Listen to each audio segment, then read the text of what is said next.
and welcome to A Hunter's Guide. My name is Ragnar, and this is my asshole dickhead 2-time saving. This is Wolf. Hi. Just because I fucking did the countdown with a middle finger. You flicked me off right before we start. What do you expect? How to set the mood. Okay. This week we are going to be doing a CreepyPasta. And this is just kind of a new segment we're doing. Or a new... Campfire stories. Campfire it's a stories. new thing. This one's going to be called A Hunter's Feast, written by Pt1. Which I find hilarious. Had to stay on brand with a Hunter's. Yeah. Well, the fact that her name is Paige Turner... Bro. Let's jump into this feast. Every fourth Tuesday in November, families across the country gather together in celebration of the love and anticipation they feel for one another. That is a Thursday, sir. I said Thursday. You said Tuesday. God fucking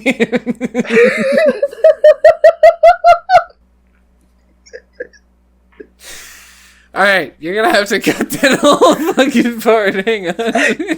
Alright, you want to start over? Oh, I got it.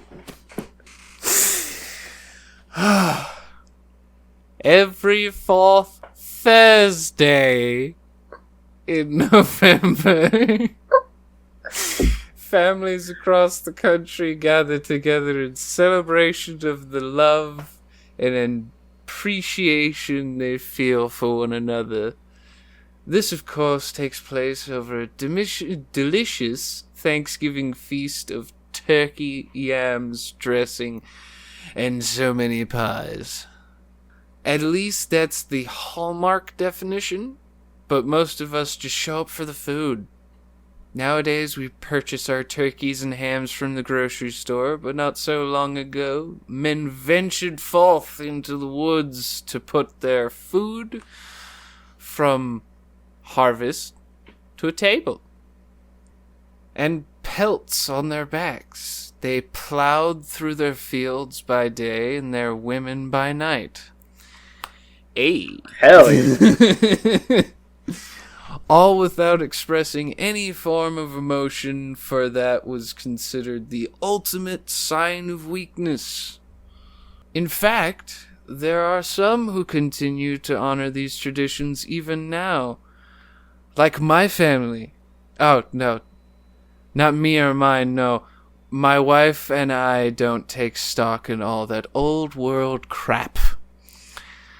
Neither do my brother and sister, for that matter. I'm referring to the people we came from. You know, we came out of the genes. Our parents and grandparents. Trickled down the leg, you know? I know you're thinking, if they're that terrible, I should just cut them off. But it's not that simple. If it was a matter of money principle, I would have moved to the other side of the country long before reaching this point, but it's not so much more than that. There's really no way to explain it except to start at the beginning. You'll get the wrong idea if I reveal my family's Thanksgiving tradition without context, but I must warn you, this is a long one, and if you decide to stick around, better get comfortable. I know I'm gonna pour a drink first, so feel free to do the same. My name is Avery Hunter, but this story actually begins with my several guests over grandfather, Hank, a poor man who was forced to settle in an even poorer community while his wife gave birth to their second child. It was 1721, and times were hard in this particular slice of Ohio. If you had food in your belly, it was a blessed day. Well, it wasn't actually Ohio yet, but we're not here for that kind of history lesson. Now, one thing to understand, the event we know as the First Thanksgiving took place in October 1621, yet October. But it wasn't an actual holiday yet. That wouldn't come until much later. The fact that Pappy Hunter's story takes place in November is merely a coincidence. All through the summer, food had grown more and more scarce, and now that the first snow had fallen, they were trapped until spring. Hank tried to rally the other men for a final hunt, before it was too cold to survive a night outdoors. But no one would help. When the time came, he departed alone, with a small pack, a full canteen, a large knife, and a rifle he could fire only once. Before he even began, his body was so weak, so frail, that every step was like a kick to his very soul. Yet an entire community was depending on him. With one bullet. With one bullet. Fucking musket. At that moment, with that realization, he resented them all very much. What did he owe them anyway? Probably a good lay, at least. Shit. If he did happen to make a kill, was he really going to steal food from the mouths of his hungry children just to feed those who lied on their backsides while he risked his life? No! With every stumble and twist of his ankle, he became more and more certain that he would be doing no such thing. It just sounds like he's trying to rip off his fucking ankle. I mean, it sounds like he shouldn't be out here. Right? With the land's resources long exhausted, he knew it would be an arduous hike before finding any game. But what choice did he have? His wife and sons would perish if he failed. He marched through the slushy snow, his toes already numb as moisture seeped through his worn boots. Finally, as he neared the incline's peak, he laid flat on his belly and crawled the last several feet, so as not to risk startling anything that might be grazing on the other side. With the sun already setting, he knew this was his last chance for a kill. He would soon be forced to make a fire before the darkness resigned him to a cold death. However, as he looked over the rise, it wasn't a deer or boar he saw, but another man. A man who was just starting to make camp himself. At first, Hank felt a twinge of disappointment. If there had been any game around, that man surely scared it away. Then he looked a little closer, and he was overcome by a wave of jealousy. The stranger had a heavy winter coat, fine boots, a large pack that appeared to be full of supplies. He also had the makings for a fire ready to burn. Without fully understanding why, Hank remained hidden with his belly pressed to the cold ground and continued watching, like a damn pervert. The temptation of warmth was almost too much to resist, but then the stranger removed a loaf of bread from his bag. An audible growl escaped Hank's stomach, and he decided it should be him sitting down there with that warm coat and bread besides travelers disappeared all the time, especially long travelers. He had two choices. Take the man out with his rifle, or wait a little longer and slit his throat under the cover of darkness. If he chose his rifle and missed, he would have to rush the man without knowing what weapons he carried. Yet, if he waited, there may not be any food left. That settled it for him. He needed that food to make the trip home. Before he knew it, the rifle was right in front of him, taking aim, and then he squeezed the trigger with a loud bang. A spray of blood painted the tree behind the stranger, and his body fell to the ground. But a loud, anguished groan let Hank know that his work wasn't finished. He raced down the hill, horrified to see the man was actually beginning to rise. Now closer, he could see the large canyon carved across the top of the stranger's head, and the fragile bone beneath. Without hesitation, Hank slammed the butt of his rifle down onto the man's fractured skull with a loud thwack, and his body dropped back to the moss-covered earth. Overcome with relief, Hank fell next to the deceased traveler, completely spent from his final dash down the slope, Then remembering the bread, he sat up quickly, eyes darting around the fire in search of his prize. He found it, laying in the dirt, but barely paused to dust it off before consuming the remainder in 3 large bites. After draining his canteen, he saw another leaning against the tree next to a large pack and brought them closer to the fire. He began untying the bag's pull string, but paused before peering inside.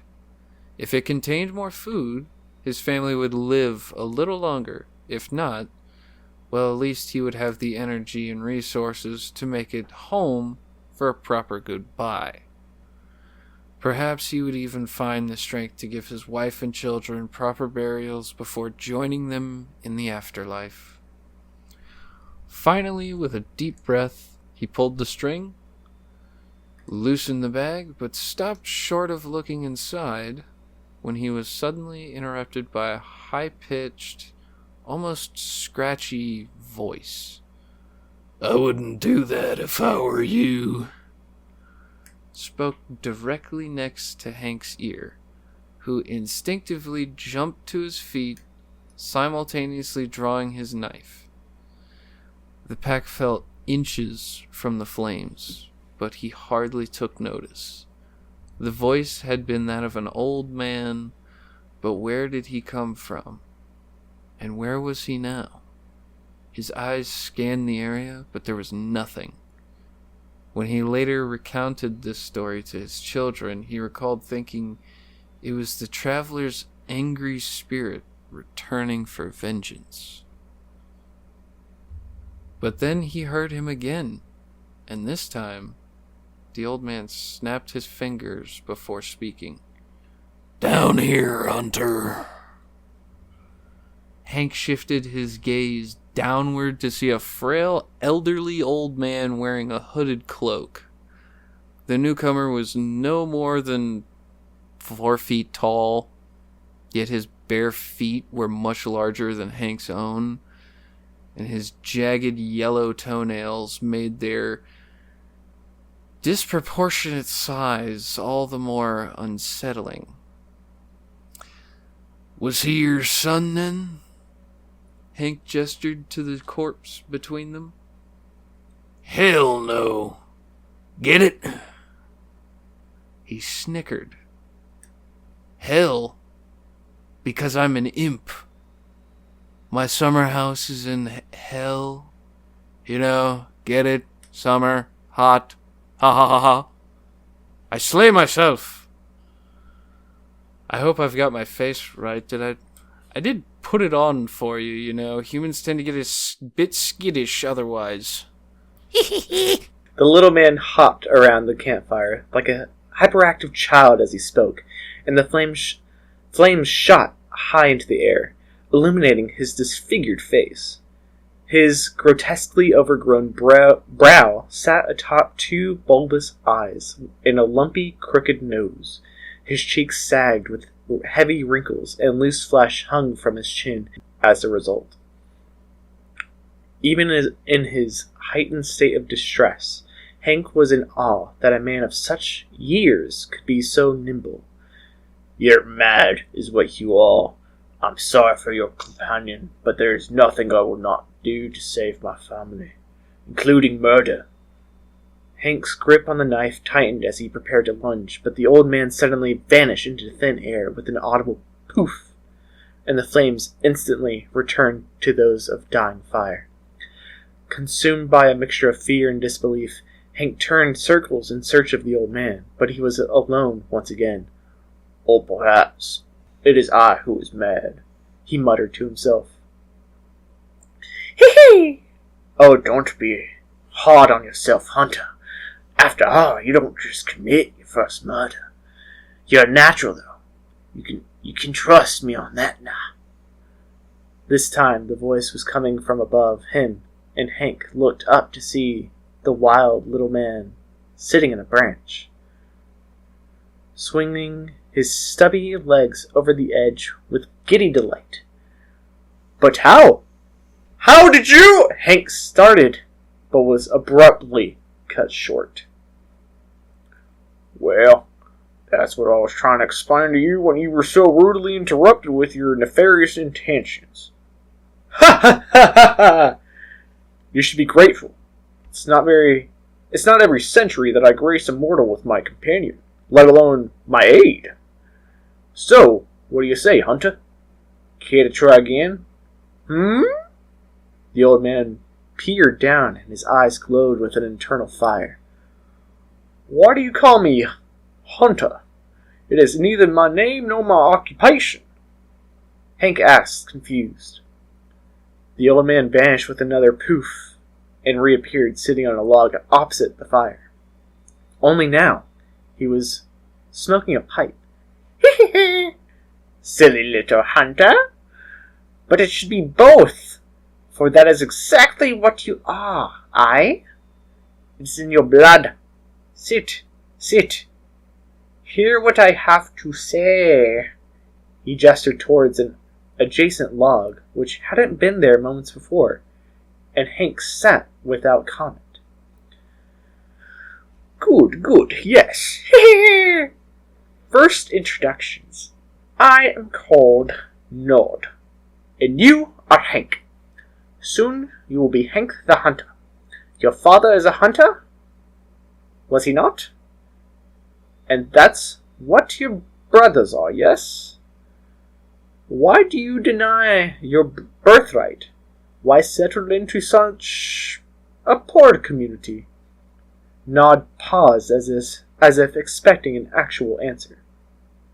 Hank began to speak, but was silenced before he could utter a sound. No.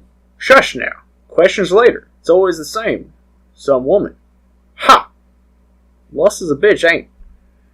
Yes. Take the pretty girl out west, start a new life. Rarely goes according to plan, though. Your appearance shows that you've learned that one the hard way. Ha ha ha!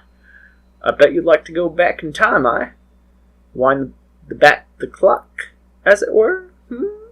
Here Nod paused again. Hank only stared in confused silence, but when the little man still did not continue, he finally spoke up. I do not know if you implore simple trickery to deceive the eye of man, or if a devil has granted you the powers of a witch. But I'll not lose my soul to any creature bearing a snake's tongue. Begone, foul. This time Hank is cut off by the imp's loudest roar of laughter yet. The hideous old man rocked back and forth with delight, and when he leaned closer to the fire, Hank could almost see a different face behind the one he wore. Sometimes it appeared as if he possessed only a handful of yellow crooked teeth. Other times there were 2 full rows of teeth dripping blood down his chin. After several minutes, Nod finally collected himself.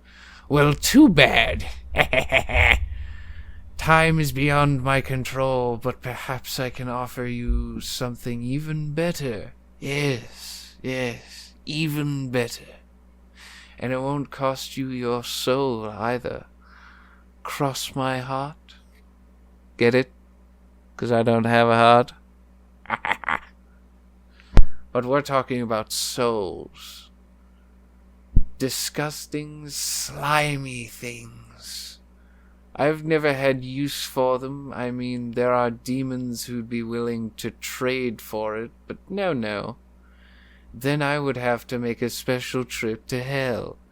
It'd be a whole thing. No, I'd rather deal with you directly. The old man claps his hands together, and the flames shoot high into the air, illuminating the area around them, but only for an instant. Though they immediately returned to normal, Hank once again caught a glimpse of something inhuman. Something with long, curved horns. Now down to business. You need the dead man's pack. to contain food. You would be mighty disappointed to find nothing but a change of clothes in a tin cup, wouldn't you? Well, if I told you that I could make it so, that it was filled with bread, grains, potatoes, apples, and corn, eh? Doesn't that sound nice? No, wait, there's more. You're wishing there was meat. But tell me, Hunter, what of all of that meat lying just behind you? Are you just going to let it spoil? You're vile! I would never, how dare! Hank began, disgusted by the suggestion. Okay. Sheesh, men who reek of your bloodlust are usually more fun. I can see you're the exception to the rule. Fair enough. Probably best to just show a guy like you, eh?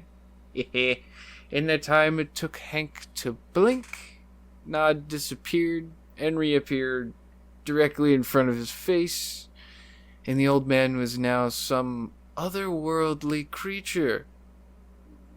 An imp from hell. In an old man's suit. Its skin was covered with lumpy wrinkles, its long horns curved outward, and its giant ears were pointed, and the eyeballs were yellow with red irises. Nod's hands shot out, and he stuck 2 long, stick-thin fingers in the center of Hank's forehead, transporting him to another place and time. Suddenly, it was 1 week later, he was sitting down to a family dinner because they still had meat and grain. The children's cheeks were plump and rosy, and his wife's smile had finally returned. They were happy. Next, time rushed forward, and he saw himself months later in the spring. They were leaving their home for greener pastures. He saw an entire lifetime of success and happiness inside of a big house with his wife and many children, each of them healthy and thriving. Then he was suddenly ripped away from them and thrust back into the cold, harsh reality of the present. He opened his eyes to see Nod's face just inches from his own. The imp had reverted back into the deformed old man, but his inhumanly wide, snaggletooth grin was almost as terrifying as his true form. Hank yelled and fell backwards from his log, prompting another outburst of laughter from Nod. You see now, don't you? Yes, I can give you all of it. Hurry! Up! Get up! Time's a-wasting, and this deal needs making.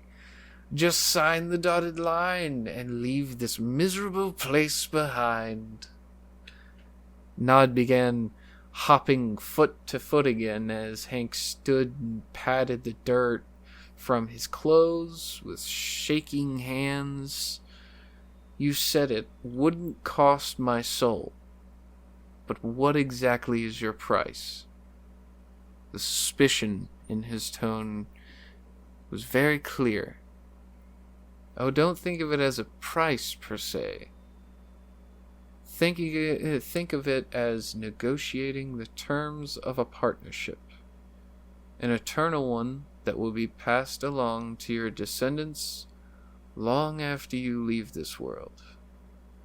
Don't you want your grandchildren to enjoy the same prosperity as you?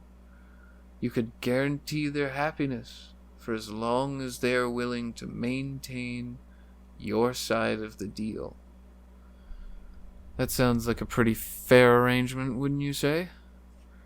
Nod raised one eyebrow and his entire overgrown forehead moved with it. It depends upon the terms. The ones you have yet to define. Hank struggled to keep his voice steady. Fine. Picture it. You're a new man venturing to a new land. You become the founder of a community that blooms into a thriving township and ultimately becomes Huntersville. As the contract holder, your direct descendants and their spouses shall enjoy all of the same benefits as yourself. This includes, but is not limited to, immunity to random acts of violence in nature, i.e. you and yours won't have to worry about things like outlaws or plagues. Think of it as being imbibed with a surplus of good luck. Are you saying we can simply do whatever we wish without suffering any consequences? Like we'll be immortal? Hank's words were barely a whisper.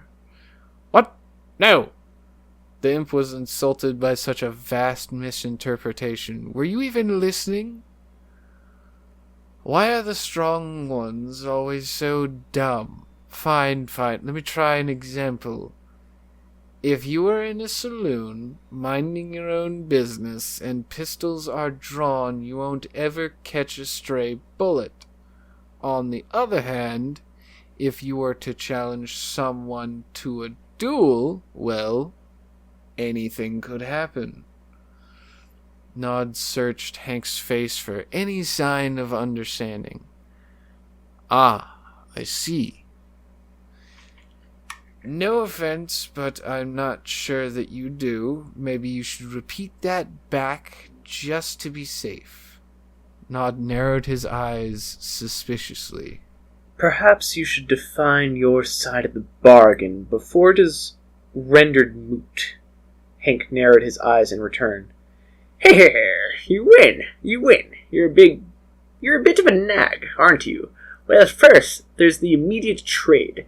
After all, you'll be going home with bags full of goodies by the time we stuff your own with all that meat. Oh, don't look at me like that.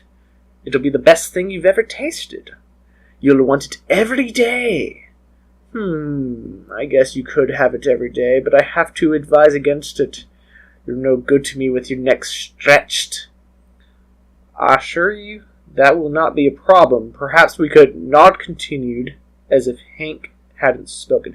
We can spice him up as soon as the deal is signed.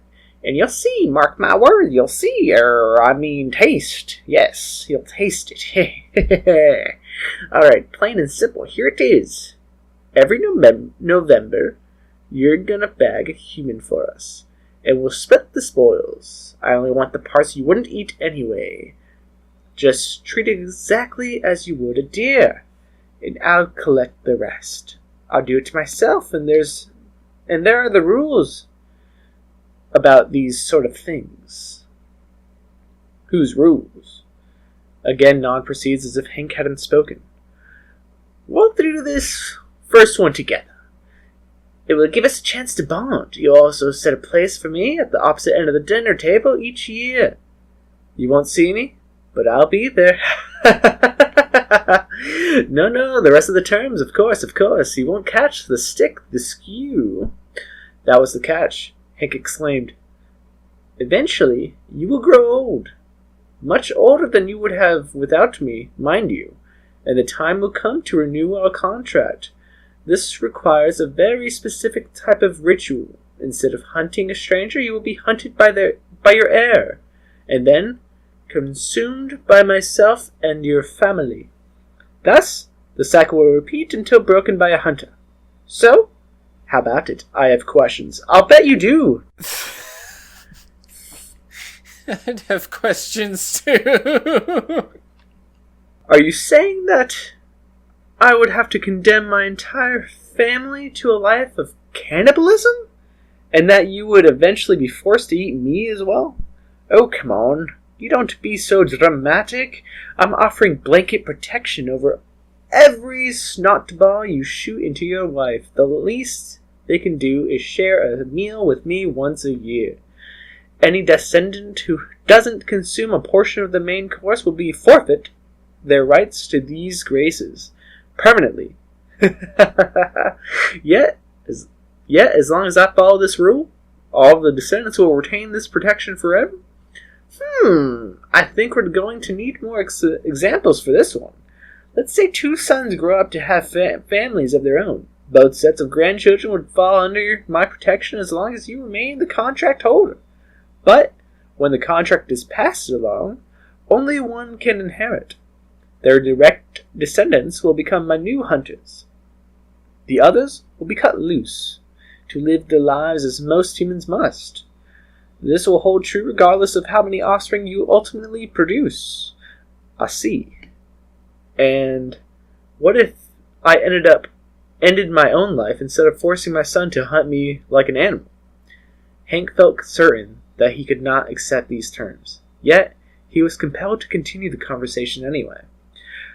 The contract wouldn't be null and void. Your final hunt, and those of your descendants after you, will otherwise be entirely at your discretion. Have it next year or when you're 70 for all I care. Just make it sure it happens in November. Bring 1 heir or 10. It makes no difference. I will, however, offer a bit of advice. You may be tempted to skip a proper hunt. Perhaps you would prefer to simply bend your neck and pass the torch. But I wouldn't do that if I were you. The malicious grin spread wide across Nod's face. I suppose that would void my contract as well? No, not at all. Well, not specifically. This event may be your final hunt, but it would be their first hunt. You need an heir strong enough to not only hold their own resolve over the years to come, but the families as well. A leader. Not all children are born to be leaders. This I promise you. Ha ha ha ha. The hunt is like a test. It will allow you to die in peace knowing the family remains in safe hands. Plus, you'll still have your soul eye. You'll be reborn before you know it, probably as another hunter. So you see, this contract has the potential to benefit you for lifetimes. Hank sat in silent contemplation, and for the first time since he arrived, Nod also refrained from speaking. Oh, I know it might help. In a flash of movement, Nod reappeared before Hank and pressed his long, pointed fingers into his forehead yet again. This time, he was only transported a few minutes into the future. After declining the imp's offer, he felt a great sense of relief when the creature vanished from sight and slept until dawn. On his journey home, he failed to encounter a single living creature, and his wife wailed with grief at the knowledge of her baby would soon be dead. Suddenly, it was 2 days later, and, with no lumber for a coffin, he was forced to bury his son in old rags. His wife died 4 days later, and her funeral, if you can even call it that, was much the same. Only Hank no longer had the strength to dig a proper grave, and by morning, the vultures had her. He thought by trying to catch one, but by then, he didn't want to survive. Enough! No more! I'll do it! Hank slapped Nod's hand away with a defeated whimper. The visions left him shaking and dripping sweat.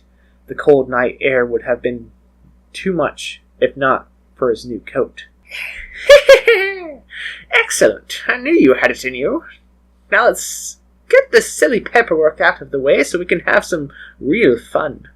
I'm telling you, Hunter, you're not going to believe what you've been missing. And I don't cook for just anyone, you know. With a snap of his twig-like fingers, a scroll appeared in Nod's hands.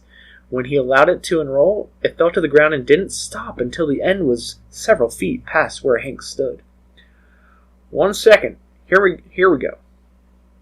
Nod re-rolls the contract until the end sits directly at Hank's feet. Just let a few drops of your human juice fall onto the dotted line, and it's done deal. Hank lifted the parchment and leaned into the firelight. The paper was completely filled with a tiny cursive script. There were no paragraphs or margins, just a wall of text.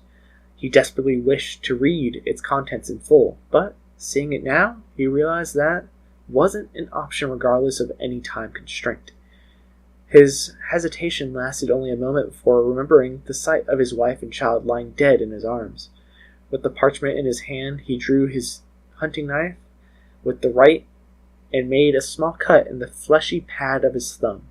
Then he pressed it to the bottom line. The moment it lifted from the parchment, the entire contract disappeared with another snap of Nod's fingers, and the fire roared with new life, illuminating the entire area as if it were morning. Now for the fun part. Again, the imp disappeared, only to reappear over the dead man's body. He then spent the next several hours teaching Hank exactly how he wished his offerings to be handled. When they were finally finished, the sun was rising and Hank had more food than he could carry. The traveler's pack was filled with the goodies promised by the imp, and his own was too small to hold all of the meat he spent so long wrapping. Where the wrapping paper came from, he did not know or care. It was such a small detail in the grand scheme. Ultimately, he fashioned a makeshift sack from an old shirt for the rest.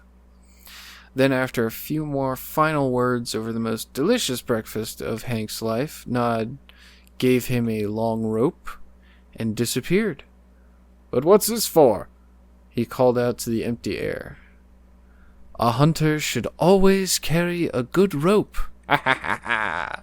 Nod's voice echoed all around him. But there was no sign of the little imp. It was only a few hours later when Hank happened upon a goat and tied the rope around its neck. They made the long journey home together. Fearing desperate neighbors may be watching for his return, he tied the goat to a tree and stashed his gear in a nearby trunk well before reaching the tree line. When he stumbled out of the forest, it was shirtless and shoeless, as he suspected. Every man in their community, the very ones who were too weak to accompany him just the previous morning, were suddenly strong enough to surround him in the darkness. Torches were soon lit, and the disappointment was apparent on every face.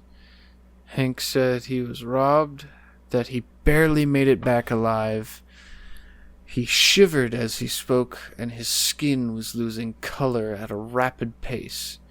His neighbors hung their heads in shame and dispersed with little more said.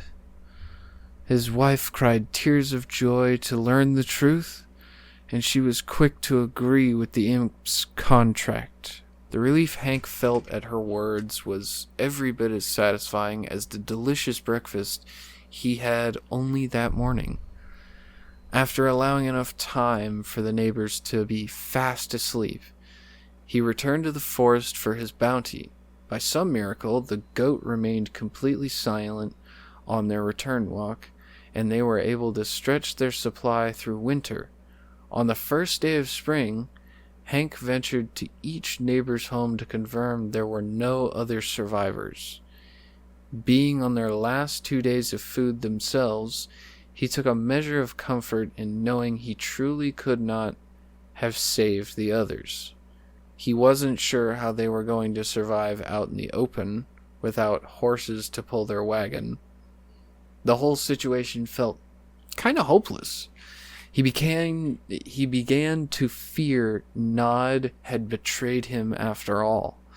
Then, just as they were about to leave most of their possessions behind, the couple suddenly heard the hoofbeats of many approaching horses, and they were pulling wagons. Upon seeing the small family, the travel-worn group came to a stop, and the hunters instantly knew the imp's vision had been true. With all the potential dangers ahead, they were more than happy to loan Hank the horses for his wagon, and with the help of a few volunteers, they were quickly back on their way.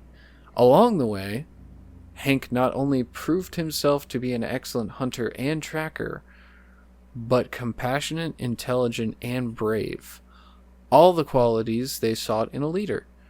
It was only thanks to him that the wagon train avoided a deadly ambush and discovered the land they would ultimately call Huntersville, which is where our family still resides. We're going to end this part here. We'll continue on the second half when we come back to Campfire Stories. Hell yeah, man. Follow us on Instagram at a.hunters.guide or hd.ragnar. Send them questions, tips, and stories. We post photos of the creatures we talk about and stories and reels of all kinds. Listen, we try to keep on point with each week. Yeah. Merch is available. And honestly, if you have tips for better vendors, let us know. Shoot us 5 stars. Recommend us to friends. Follow us. Let us know how to improve for you. See you next week when we cover our next horror, or next fortnight, when we have a little bit more fun. Hunters, signing out.